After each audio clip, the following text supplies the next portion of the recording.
Buenas tardes, compañeros y profesora. Yo les voy a hablar sobre el sistema urinario.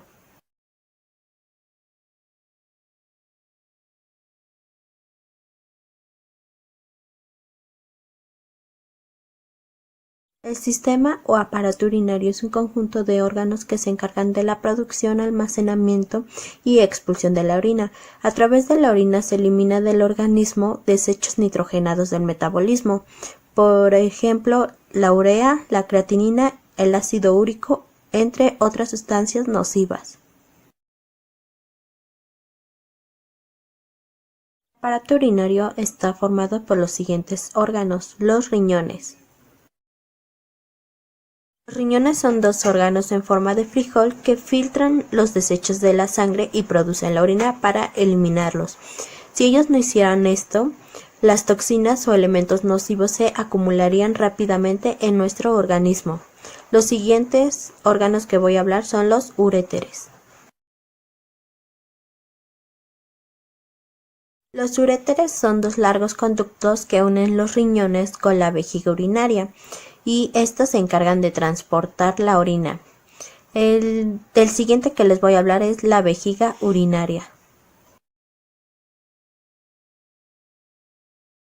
La vejiga urinaria es un reservorio muscular intermedio entre los uréteres y la uretra, destinada a recoger la orina que los uréteres vierten en ella, hasta el momento en que se hace presente el deseo de orinar, por lo que la vejiga se contrae y evacúa la orina por el conducto de la uretra, lo que constituye la micción.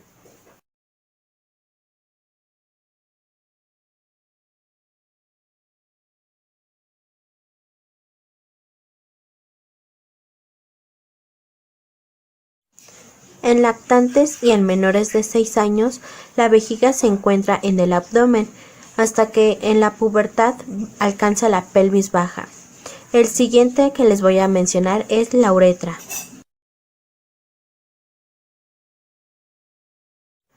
La uretra es un conducto con forma de tubo que permite la salida de la orina desde la vejiga urinaria hacia el exterior. En los hombres, aparte de esta función, permite el traslado del semen desde las vesículas seminales hacia el exterior durante la eyaculación.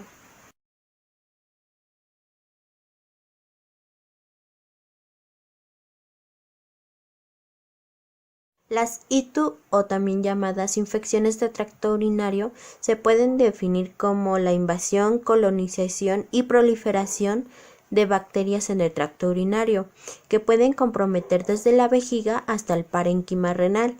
Se pueden presentar en condiciones normales o estériles y presentan síntomas clínicos.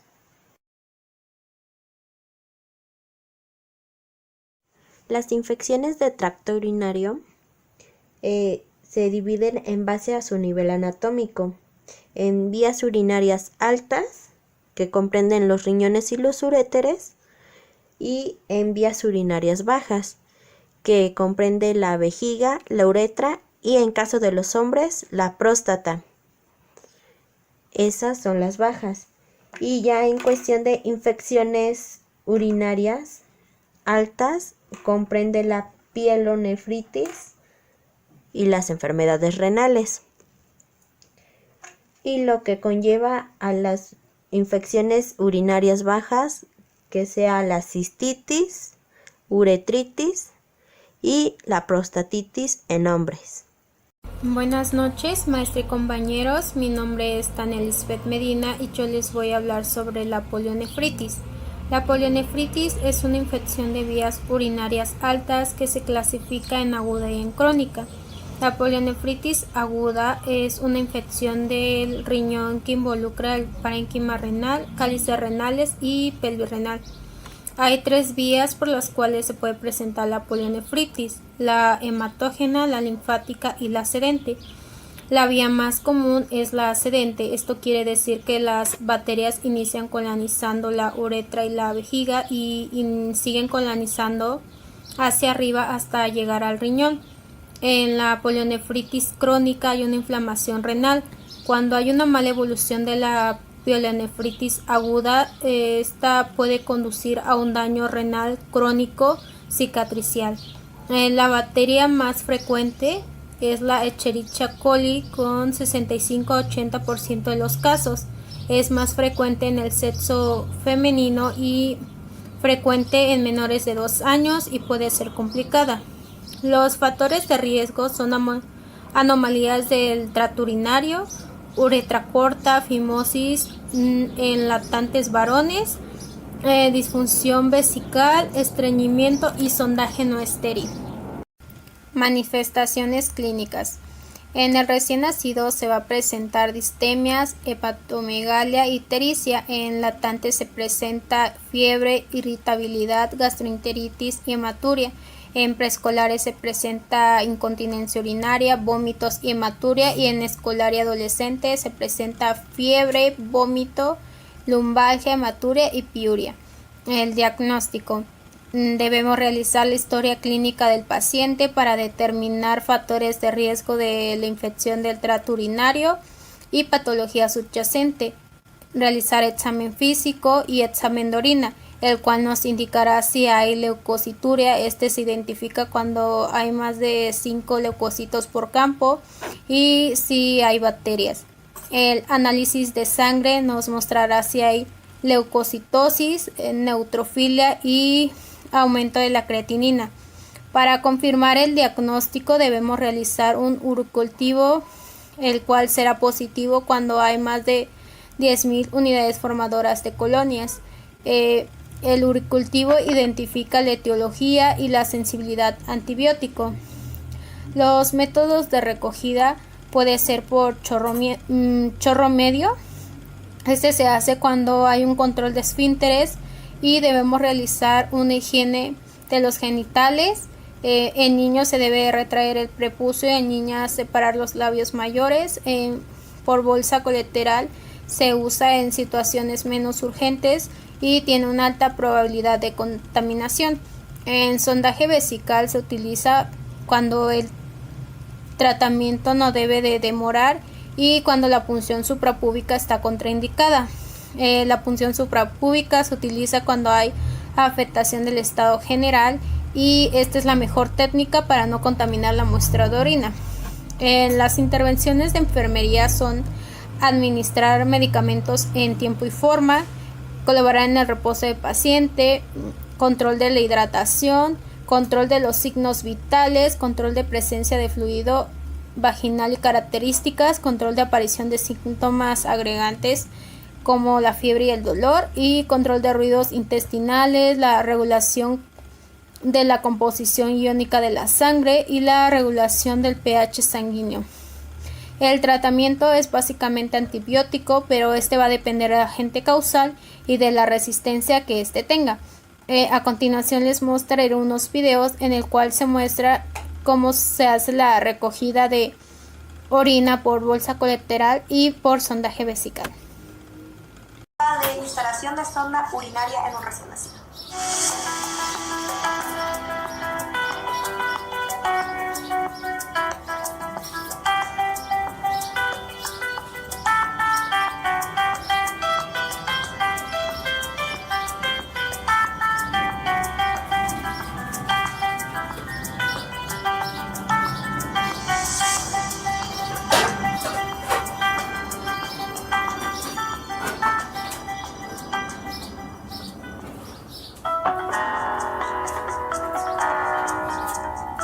Indicación médica. Realizar lavado clínico de manos. Identificar al neonato con ficha y brazalete. Posicionar al neonato en decúbito supino. Ponerse guantes de procedimiento. Realizar lavado de arrastre con agua sobre los genitales.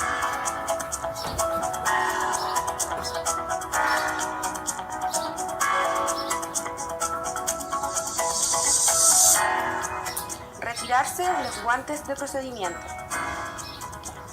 Realizar higiene de manos. Colocarse guantes estériles.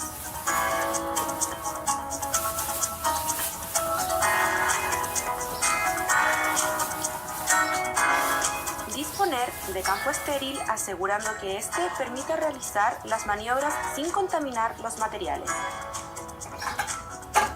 Lubricar el extremo proximal de la sonda sin obstruir el orificio de drenaje.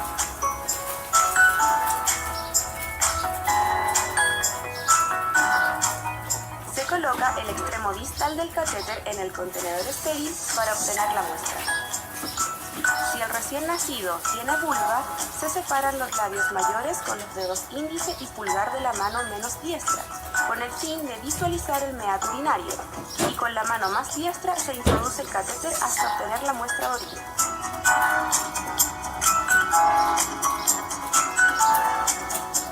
Si el recién nacido tiene pene, se toma el pene en posición vertical, se retrae el prepucio con los dedos índice y pulgar de la mano menos diestra con el fin de visualizar el meato urinario. Se introduce la sonda sin forzar y a medida que ésta se va introduciendo, se baja el pene y se mantiene el prepucio hacia abajo. Una vez obtenida la muestra, se retira la sonda suavemente.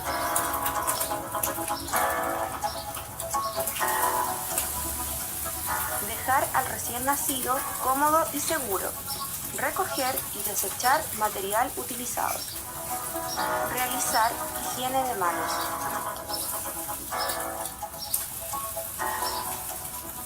Etiquetar la muestra para enviarla al laboratorio con la orden correspondiente.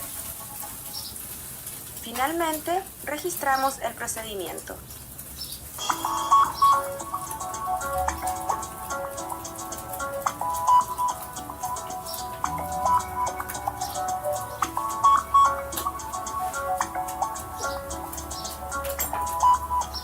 Verificar indicación médica. Lavado clínico de manos. Identificar al neonato. Comprobar que no se ha producido micción recientemente. Colocar al neonato en decúbito supino. Ponerse los guantes de procedimiento. Realizar lavado por arrastre con agua estéril. Si tiene pene, se debe retraer el prepucio hacia atrás suavemente y hasta que se encuentre resistencia. Luego se deja secar. En el caso de tener vulva, se separa los labios y se limpia de anterior a posterior. Luego se deja secar. Abducir las extremidades inferiores del neonato con el fin de alisar los pliegues de la piel. Retirar la parte inferior del papel protector de la bolsa recolectora. Colocar la abertura de la bolsa alrededor del meato, lejos de la zona anal. Retirar el resto de papel protector y ajustar la bolsa presionando sobre la piel.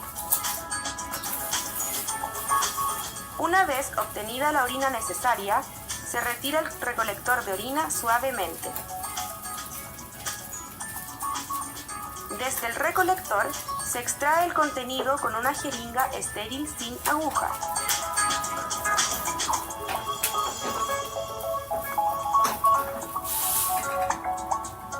Depositar la orina en el contenedor estéril manteniendo técnica aséptica.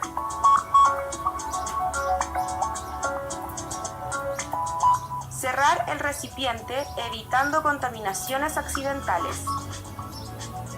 Retirar y eliminar el material utilizado. Realizar higiene de manos. Etiquetar la muestra. Enviar la muestra al laboratorio con la orden correspondiente. Y por último, registramos el procedimiento. Hola, mi nombre es Diana Itzelhuitzel Aguilar y yo les voy a hablar sobre el síndrome nefrótico. ¿Qué es el síndrome nefrótico? Es una glomerulopatía causada por enfermedades renales que aumentan la permeabilidad de la barrera de filtración glomerular. Sus manifestaciones clínicas es la proteinuria, hiperlipidemia, la hipoalbuminemia y los edemas principalmente. Este síndrome nefrótico se diagnostica por los análisis de orina, las proteínas urinarias como pruebas iniciales, niveles de albúmina sérica y alteraciones en el perfil lipídico, y en pocos casos se realiza la biopsia renal para confirmar los casos. Se clasifica entre subgrupos: primario e idiopático, secundario y congénito e infantil. El primario es definido por la ausencia de una enfermedad sistémica o fármaco etiológico identificable asociado a la alteración glomerular. El más frecuente en general representa el menos 90% de los casos de edades entre 1 y 10 años. El secundario se define enfermedades sistémicas o algún proceso identificable causante de la lesión glomerular, como el virus de VIH-Sida, sífilis, hepatitis B, a los fármacos litio, captopril, al lupus, vasculitis, a los asociados al cáncer como linfoma, leucemia y entre otros. El congénito ocurre en pacientes menores de 1 año de edad, de los cuales el 85% de los niños presentan manifestaciones clínicas en los primeros 3 meses de vida. Suelen asociar mutaciones genéticas que los hacen resistentes al tratamiento farmacológico habitual, por lo que tienen peor pronóstico a corto y largo plazo. Algunas complicaciones a este síndrome es la peritonitis, sepsis, neumonía, celulitis, trombosis arteriales y venosos. Su tratamiento farmacológico son los corticoides, indicados en la primera manifestación en todos los pacientes. El síndrome idiopático responde a terapia con esteroides. La terapia con corticoides se inicia con prednisona a dosis de 2 mg por kilogramo o 60 mg por metro cuadrado de superficie corporal en días continuos en una sola toma diaria durante 4 a 6 semanas. Luego se continúa con prednisona en días alternos a una dosis de 1.5 mg por kilogramo durante 4 a 6 semanas. Lamentablemente, la mitad de los pacientes sufren recaídas frecuentes y esto evoluciona a sufrir una enfermedad renal crónica a largo plazo. Las intervenciones de enfermería para estos pacientes es monitoreo y reemplazo de líquidos y electrolitos, dieta renal con restricciones de líquido, educación y preparación para hemodiálisis, soporte emocional, educación y preparación para trasplante. Una dieta baja en proteínas, sal y potasio, medicamentos que bajan la tensión arterial si hay hipertensión, antibióticos, diuréticos y entre muchas cosas más. Buenas tardes, yo les voy a hablar sobre la bacteriuria asintomática.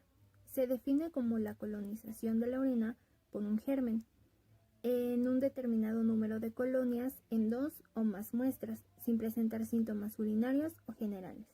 En otras palabras, significa que en la orina hay bacterias en mayor número de lo normal sin presentar síntomas. La bacteriuria asintomática se presenta en varones en el periodo neonatal. Pasando esta etapa, se presenta en las niñas a lo largo de todas las etapas de la vida, con una prevalencia de 1.4 a 2.7% en las primeras 2 décadas de su vida. En la vida adulta también se presenta en los grupos de mujeres embarazadas, mujeres con vida sexual activa, personas diabéticas o personas que han tenido algún trasplante renal en la primera fase. El que produzca o no sintomatología va a depender de la interrelación entre los mecanismos de defensa del mismo huésped y la virulencia del germen. En el caso de la bacteriuria asintomática, estos microorganismos permanecen en el tracto urinario sin ser eliminados por el huésped y sin crear una respuesta suficientemente buena para presentar síntomas. Entre los mecanismos de defensa del huésped se encuentran el flujo unidireccional de la orina, vaciamiento total de la vejiga, factores antibacterianos de la orina como es el pH y factores inmunológicos del huésped. Para el diagnóstico se necesita un urocultivo. Esto se hace a partir de una muestra de orina. En los varones solamente se necesita un cultivo para demostrar el crecimiento de bacterias que existe, y en el caso de las mujeres se necesitan de 2 cultivos para demostrar el aumento de bacterias que hay. En el tratamiento la mayoría de las personas no lo necesita, dado que las bacterias no están haciendo daño. Si se llega a presentar algún tratamiento, se puede causar un daño a largo plazo, y cuando se tenga una infección en vías urinarias puede complicarse y los antibióticos no tendrán la misma respuesta. En el caso de niños con reflujo, esto es la retracción de la orina de la vejiga a los uréteres o a los riñones, y algún niño que tenga algún trasplante renal recientemente se puede tratar con antibióticos. Hola, ¿qué tal? Buenas tardes, profesora y compañeros. Mi nombre es Patricia Lara. En esta ocasión les voy a hablar un poco acerca de la insuficiencia renal en los pacientes pediátricos. Antes que nada debemos de comprender qué es la insuficiencia renal. Y bueno, esta la definimos como la alteración, ya sea funcional o estructural, en el cual donde los riñones pierden ya la capacidad para filtrar los desechos o la sangre, en los cuales se pueden ir aumentando en niveles muy crónicos. Lo que es la insuficiencia renal crónica es cuando el daño ya viene más de 3 meses, con o sin la disminución de la filtración glomerular. Recordemos que esta es el fluido o el filtrado que tiene. Antes que nada tenemos que realizar anamnesis, el uso de diuréticos para aumentar el flujo urinario, y uno de los casos más severos nos vamos ya directo a la diálisis. A continuación les voy a hablar sobre la uretritis. La uretritis se considera como una infección de vías urinarias bajas, ya que compromete a la uretra. Es causada por una infección bacteriana o por un problema como por ejemplo el estrechamiento de la uretra.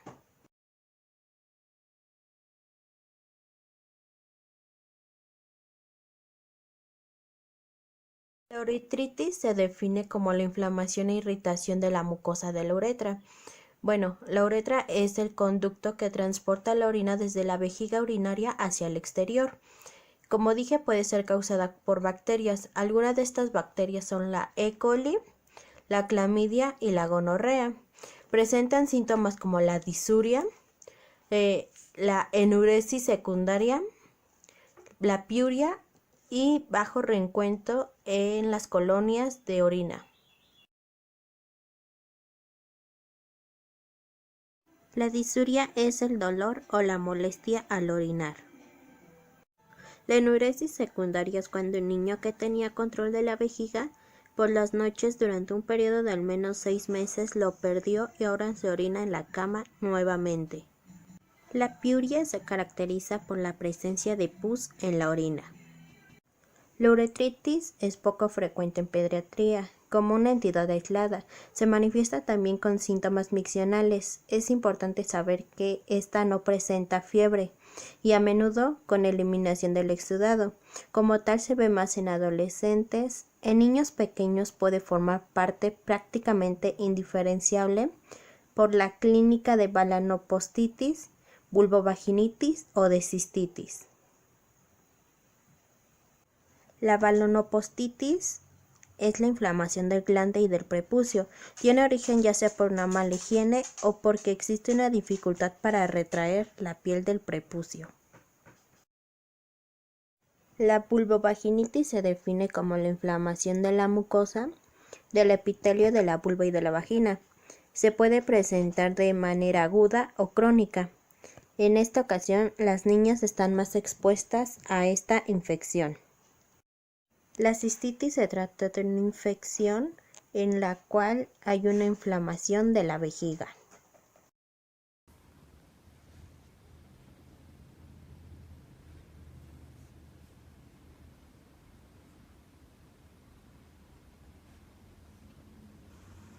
Hola, yo les voy a hablar sobre lo que es la cistitis. La cistitis es una inflamación aguda o crónica de la vejiga.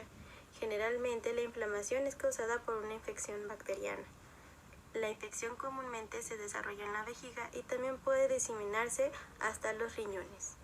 También tenemos que para nosotros poder saber qué es la cistitis o identificarla, siempre va a haber un cuadro clínico característico, como dolor o escozor al miccionar, frecuencia miccional muy aumentada y escasa, lo que vendría siendo lo que es la poliquiuria, sensación permanente de deseo de miccionar, que es el tenesmo, y a veces orina sanguinolenta, que sería hematuria. Este cuadro siempre se presenta sin fiebre. En caso de presentar fiebre es que otro órgano está siendo afectado.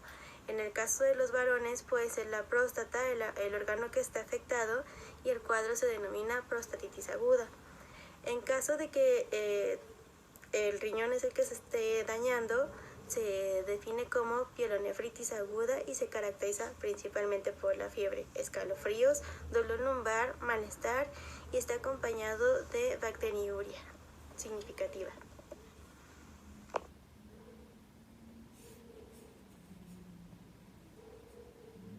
Causas de la cistitis pueden ser los gérmenes, que proceden de las heces. Estos son los más habituales.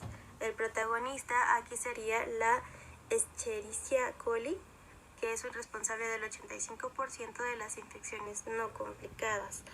Y de ahí tenemos el E. coli. Los gérmenes más comunes son el Proteus, Klebsiella, Enterobacter, Citrobacter, Pseudomonas, Serratia, estafilococo, streptococo, Phaeacliis y especialmente el estafilococo saprophyticus. Estas infecciones se dan un poco más en mujeres.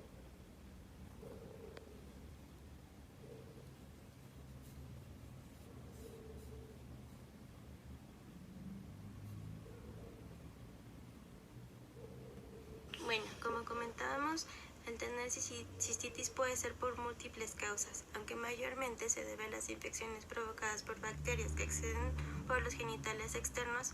También puede ser por el uso de tampones, por el uso de un diafragma, en el caso de las mujeres, el hecho de no ir al sanitario cuando se requiere, el hecho de utilizar ropa interior muy ajustada, el no tener la higiene necesaria al momento de ir al sanitario y también de mantener relaciones sexuales.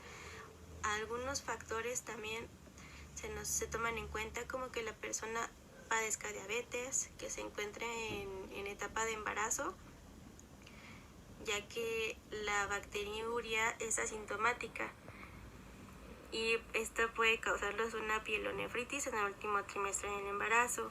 También pasa en niños, que serían infecciones en niños, y reflujo vésico-renal. También tenemos lo que es la litiasis infecciosa.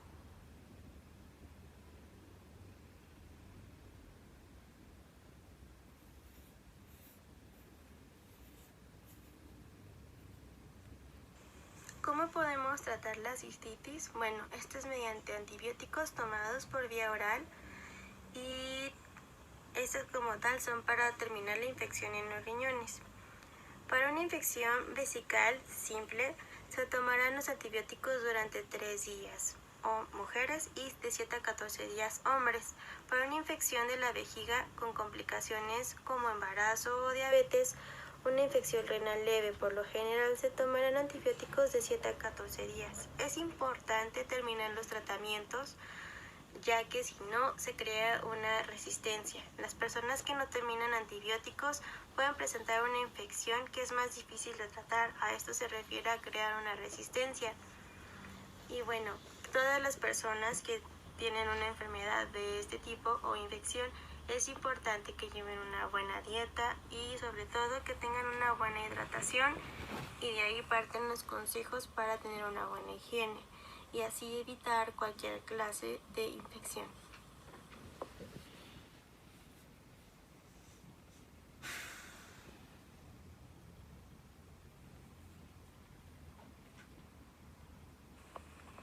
Bueno, ahora nos vamos a enfocar un poco más en los niños, ya que ese es el tema de nuestra materia. Es más frecuente esta enfermedad en niñas que en niños y es en una edad de 3 años. ¿Por qué pasa esto? Bueno, las causas principales son enfermedades cerebrales del sistema nervioso que dificultan vaciar la vejiga por completo y siempre queda una cantidad ahí. Baños con espuma y líquidos que pueden crear una infección en los órganos genitales del bebé. Vestir prendas muy apretadas en zonas de los genitales. No orinar las veces necesarias al día y limpiarse de atrás hacia adelante cuando se termina de orinar o defecar en este caso.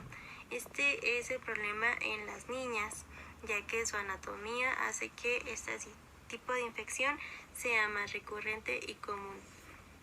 Los síntomas que va a presentar un infante que tenga cistitis va a ser fiebre, dolor o ardor al orinar o ardor en la zona de la ingle, ganas de orinar todo el tiempo y tener poca cantidad que orinar. Hay algunos casos en los que también se puede ver sangre en la orina, llanto por largos periodos de tiempo y olor de la orina un poco fuerte o mal oliente.